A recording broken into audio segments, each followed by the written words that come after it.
E questo è un libro che assolutamente dovete avere. Perché dovete comprare e soprattutto leggere questo libro? Beh, potete anche fare a meno di leggerlo, ma l'importante è che lo compriate. Perché questo libro racconta di come nel 1835 arrivò a Venezia la prima epidemia di colera e di come venne affrontata dai valorosissimi uomini e donne che vissero in quell'epoca.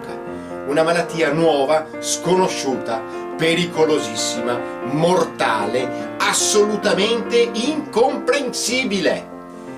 Quello che trovate in questo libro e che non trovate in nessun altro libro di quelli che sono stati scritti durante la pandemia del 2020 e ancora 2021 sono le voci reali degli uomini e delle donne che hanno vissuto in quell'epoca.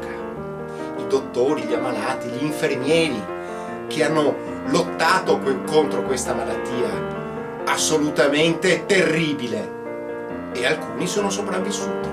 Qui non ci sono le fantasie, come i veneziani sconfissero la peste, qui c'è proprio la realtà.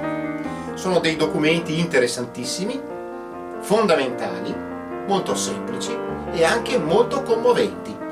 Lo trovate nel sito degli Antichi Editori, www.gli antichieditori.it.